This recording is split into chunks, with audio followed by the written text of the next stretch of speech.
आपका स्वागत करता हूं अपने चैनल कॉमर्स जोन पे। और जो लोग भी आज इस चैनल पे पहली बार आए हैं या पहली बार इस वीडियो को देख रहे हैं, प्लीज चैनल को लाइक करें, सब्सक्राइब करें और वीडियो को ज्यादा से ज्यादा शेयर करें, क्योंकि आपके भी दोस्तों को इस टॉपिक में प्रॉब्लम हो सकती है। आज हम पढ़ने वाले हैं डिसोल्यूशन ऑफ पार्टनरशिप में जर्नल एंट्री कैसे की जाती है। क्लियर? मैंने लास्ट वीडियो में आपको बताया था how to prepare a realisation account. Realisation account में हम क्या क्या एंट्रीज रिकॉर्ड करते हैं। तो देखिए, बोर्ड एग्जाम में कई बार आप लोग से जर्नल एंट्री पूछी जाती है और कई बार आप लोग से रियलाइजेशन अकाउंट बनाने को पूछा जाता है। क्लियर? तो रियलाइजेशन अकाउंट कैसे बनाना है वो हम देख चुके हैं। अब बात आती है कि यहाँ पे हम जर्नल एंट्री को कैसे रिकॉर्ड करेंगे। क्लियर? तो देखिए, जर्नल एंट्री रिकॉर्ड करना बहुत ही सिंपल है, कोई डिफिकल्ट टास्क नहीं है। हालांकि मैंने लास्ट वीडियो में आपको ऑलरेडी बताया था कि जर्नल एंट्री हम कैसे बनाते हैं। तो हमें बनाना सीखना है, रटना नहीं है। जर्नल एंट्री को हम बना सकते हैं, हम रटने की जरूरत ही नहीं है हमें कभी भी। क्लियर? तो देखना है कि हमें जर्नल एंट्री बनानी कैसे। क्लियर? तो देखिए, हम सबसे पहले बात करते हैं कि जब भी हम फर्म को डिसॉल्व करते हैं तो हमें पता है कि हम सारे के सारे एसेट्स जो भी हमारे पास गिवन है उन एसेट्स को हम रियलाइजेशन अकाउंट में ट्रांसफर करते हैं। क्लियर? तो देखिए, जब हम उनको रियलाइजेशन अकाउंट में ट्रांसफर करेंगे तो क्या एंट्री बनेगी। क्लियर? तो देखिए, फर्स्ट आपकी कंडीशन क्या कहती है, all assets transferred to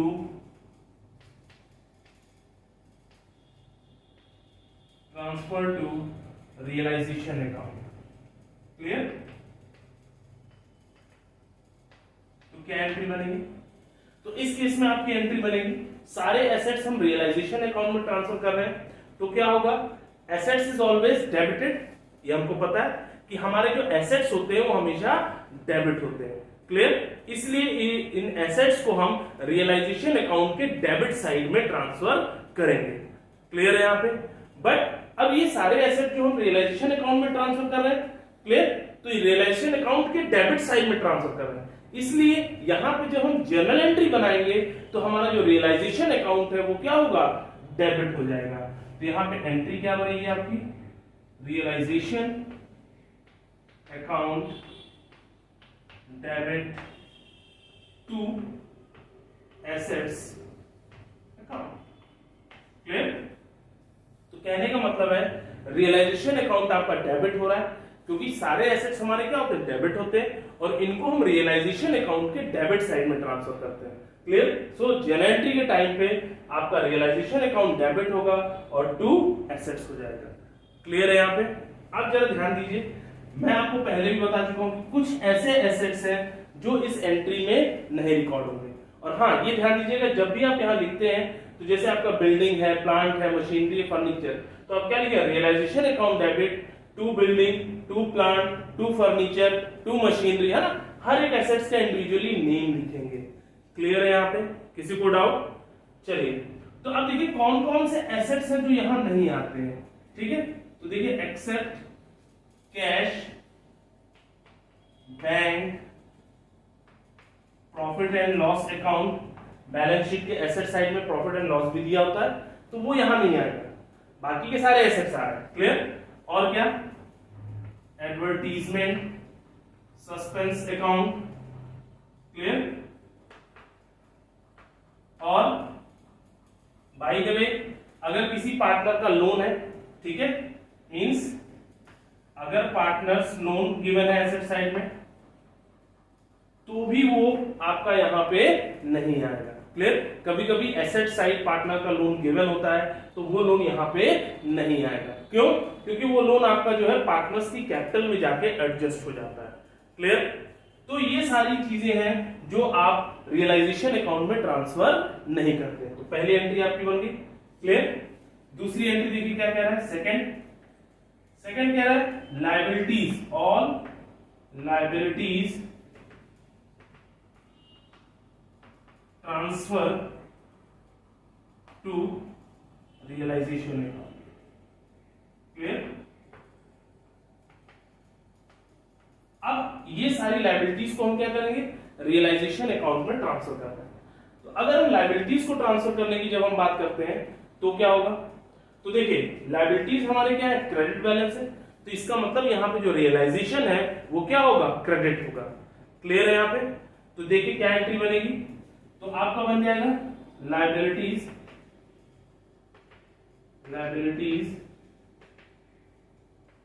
account debit to realisation account. Clear? जैसा कि मैंने आपको बताया था कि कुछ भी याद नहीं करना है, एसेट्स है तो एसेट्स आपका डेबिट होता है, इसलिए यहाँ पे आपका रियलाइजेशन डेबिट हो जाएगा और एसेट्स आपका क्रेडिट में आएगा।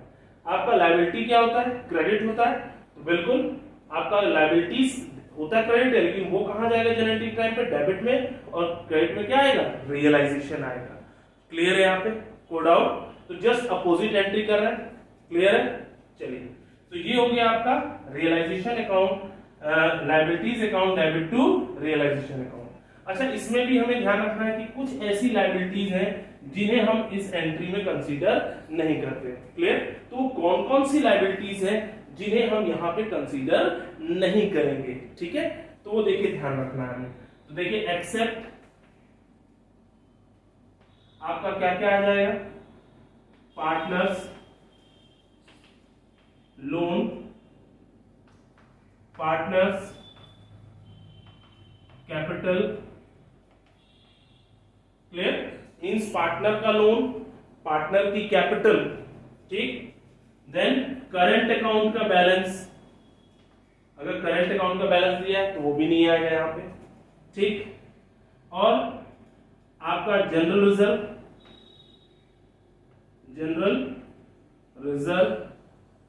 ठीक है। और क्या, रिजर्व फंड,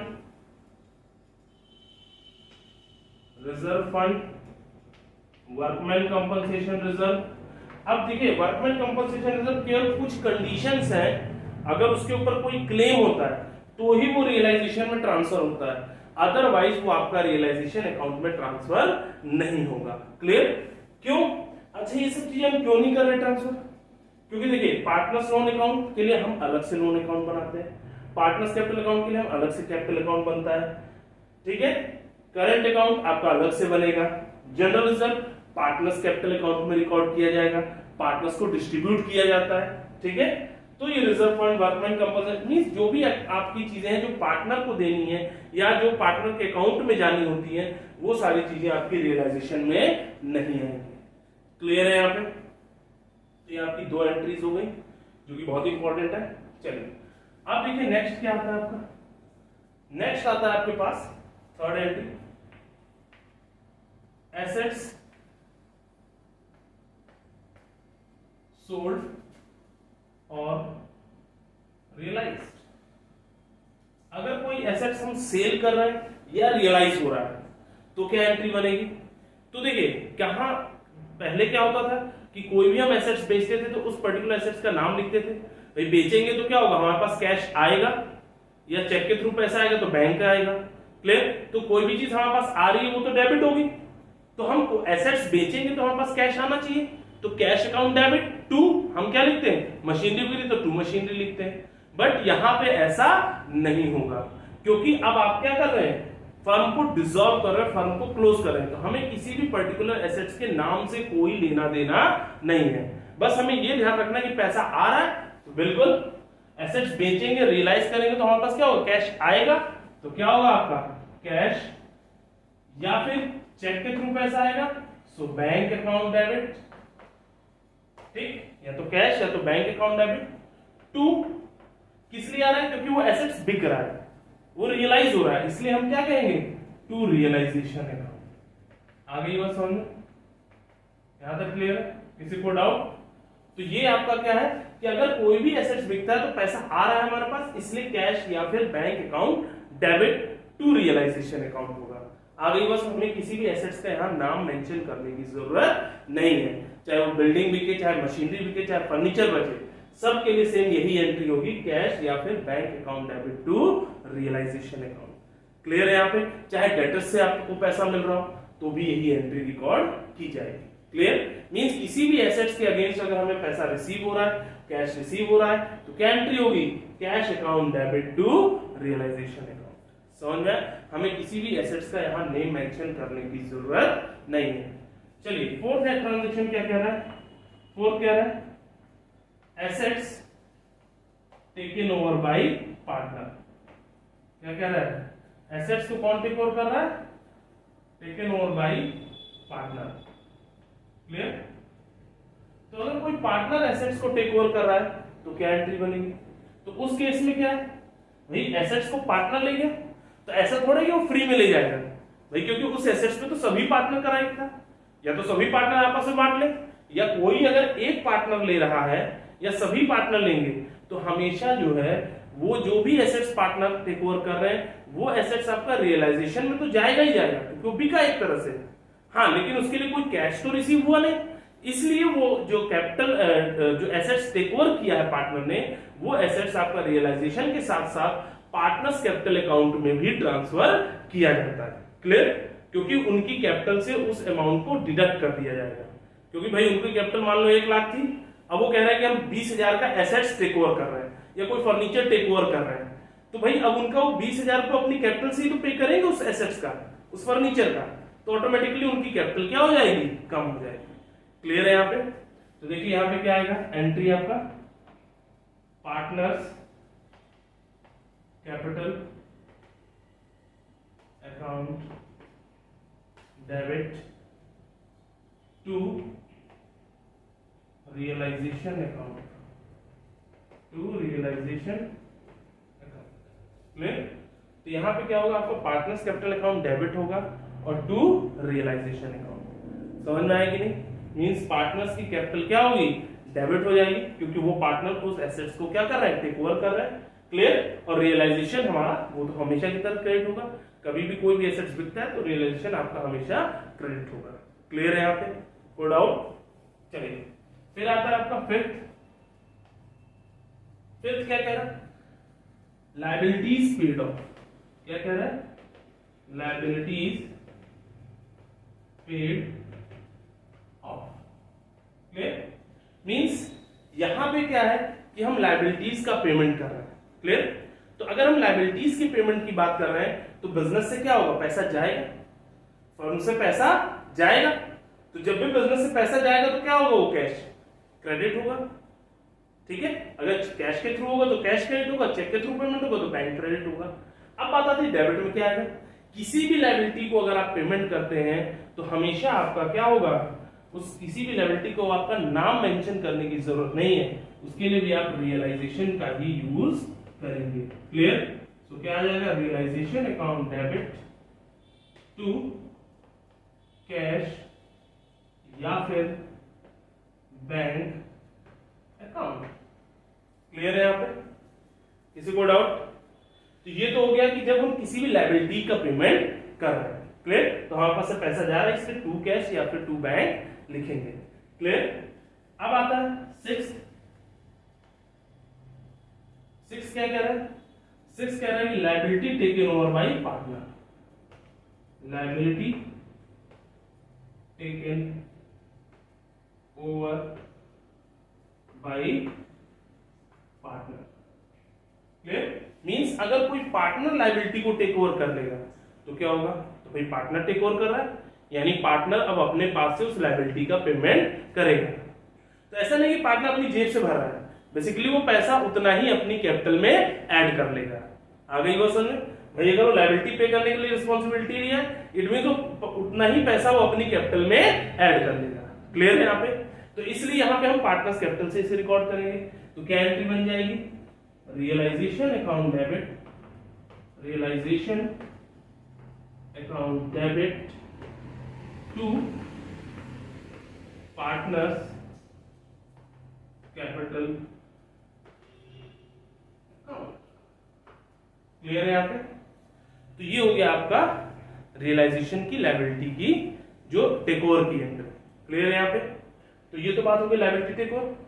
अब बात आती है कि जो हमारा नेक्स्ट टर्म के बाद अब हमारी कौन सी एंट्री, सेवेंथ, वो क्या कह रहा है, रियलाइजेशन एक्सपेंसेस, रियलाइजेशन एक्सपेंसेस। ठीक है। तो रियलाइजेशन एक्सपेंसेस की एंट्री क्या होगी भाई, एक्सपेंस हम पे कर रहे हैं, रियलाइजेशन एक्सपेंस होता क्या है भाई, जो हम फर्म को डिसॉल्व कर रहे हैं तो हम एसेट्स को बेच रहे हैं, लायबिलिटी को पेमेंट कर रहे हैं, तो यहाँ पे हम ब्रोकरेज पे करना पड़ सकता है या सामान को ले जाने लाने का खर्च हो सकता है, ठीक है। तो हमने कोई पर्सन हायर किया है एसेट्स को बिकवाने के लिए, तो उसको जो भी हम पेमेंट कर रहे हैं, लेबर को हम पेमेंट कर रहे हैं सारी चीजों को रिमूव करने के लिए, तो वो जो एक्सपेंसेस है वो क्या है आपका realisation expense.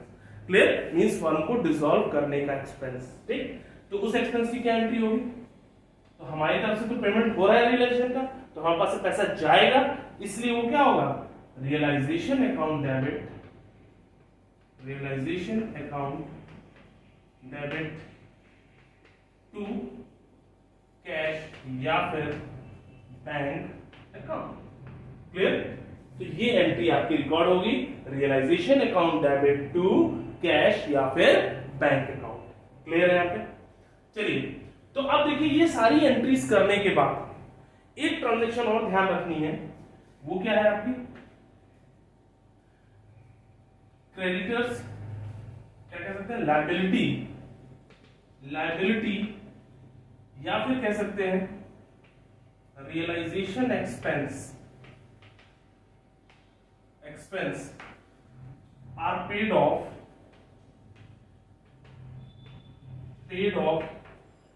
through assets। Clear, means किसी भी लायबिलिटी को या रियलाइजेशन एक्सपेंस को हम एसेट्स दे के अगर हम पेड ऑफ कर रहे हैं या एसेट्स ट्रांसफर करके हम पेड ऑफ कर रहे हैं। क्लियर, मींस मान के चलो एक हमारी लायबिलिटी थी 20,000 रुपए की, हम उसे 20,000 रुपए कैश ना देने के बजाय हम उसको अपना फर्नीचर 18,000 रुपए का या 20,000 रुपए का या 25,000 रुपए का हमने दे दिया और उसको सेटल कर दिया। क्लियर, तो हमने क्या किया, यहाँ पे लायबिलिटी को हमने कैश में पेमेंट नहीं किया, हमने कोई एक एसेट्स उठा के उसको दे दिया। तो यहाँ पे क्या ट्रीटमेंट होगा, तो जब भी ऐसा केस आए उस केस में आपका कोई एंट्री रिकॉर्ड नहीं की जाएगी, सो नो एंट्री। क्लियर, तो इस केस में यहाँ पे हम कोई भी एंट्री रिकॉर्ड नहीं करेंगे क्योंकि उसका रियलाइजेशन से फिर कोई लेना देना नहीं है। रियलाइजेशन का सिंपल सा मतलब है या तो हम बेच के पैसा ले लें, ठीक है, या कोई पार्टनर टेक ओवर करेगा तो पार्टनर देने को रिस्पॉन्सिबल होगा, उसकी कैपिटल में एडजस्ट होगा, ठीक है, या हम लायबिलिटीज का पेमेंट कर दें। क्लियर, तो यहाँ पे हम लेने और देने की बात कर रहे हैं। क्लियर, तो बट यहाँ पे हमने क्या किया, हमने लायबिलिटी का पेमेंट किया लेकिन एसेट्स के थ्रू, तो यहाँ पे कोई कैश का आवागमन तो हुआ नहीं, कैश का कोई एक्सचेंज तो हुआ नहीं, पार्टनर्स का कोई रोल तो था नहीं, इसलिए हम इसको रियलाइजेशन अकाउंट में रिकॉर्ड नहीं करते हैं। क्लियर है यहाँ पे, किसी को डाउट? तो ये थी आपकी 8th entry. And the last आइए 9th, profit on realisation, profit on realisation. हमने सारे एसेट्स को सेल आउट किया, सब कुछ किया, तो रिलेशन बनाने पे अगर हमें प्रॉफिट आता है तो उसकी क्या एंट्री रिकॉर्ड होगी। तो जैसे कि आपको पहले से पता है कि अगर रियलाइजेशन अकाउंट पे हमें कोई भी प्रॉफिट होगा तो वो प्रॉफिट पार्टनर्स कैपिटल में डिस्ट्रीब्यूट कर दिया जाएगा, यानी पार्टनर्स कैपिटल अकाउंट के क्रेडिट साइड में। क्लियर, तो क्या एंट्री बनेगी, तो यहाँ पे आपकी एंट्री बन जाएगी रियलाइजेशन। ये जो प्रॉफिट है इसको हम रियलाइजेशन से ही लिखेंगे, सो रियलाइजेशन अकाउंट डेबिट। अब ये रिलेशन का जो प्रॉफिट है वो किसको डिस्ट्रीब्यूट करेंगे, जो हमारे पार्टनर्स हैं। क्लियर, तो क्या आ जाएगा, to partners capital account, partners capital account. Clear है यहाँ पे, किसी को डाउट? तो यहाँ पे हम क्या कर रहे हैं, रिलेशन का जो भी प्रॉफिट आया उसको हम पार्टनर्स को पेमेंट कर रहे हैं। क्लियर, मींस पार्टनर्स के कैपिटल अकाउंट में ट्रांसफर कर रहे हैं। क्लियर, तो ये तो बात हो गई प्रॉफिट की। अगर हमें क्या हो जाए, 10th ट्रांजैक्शन देखिए, loss on realisation, means realisation account में अगर लॉस आ जाए, यानी फर्म को डिसॉल्व करते वक्त एसेट्स को सेल आउट करने के बाद और लायबिलिटी को पेड ऑफ करने के बाद अगर हमें लॉस आता है, क्लियर, तो वो लॉस क्या होगा, वो लॉस भी हम पार्टनर्स कैपिटल अकाउंट में डिस्ट्रीब्यूट कर देंगे। But this time we have to distribute this loss debit side of the partners capital account. कहां डिस्ट्रीब्यूट करेंगे, पार्टनर्स कैपिटल अकाउंट के डेबिट साइड में। ठीक, तो क्या एंट्री बन जाएगी, तो पार्टनर क्या हो जाएंगे हमारे, debit, so partners capital account debit to realisation account.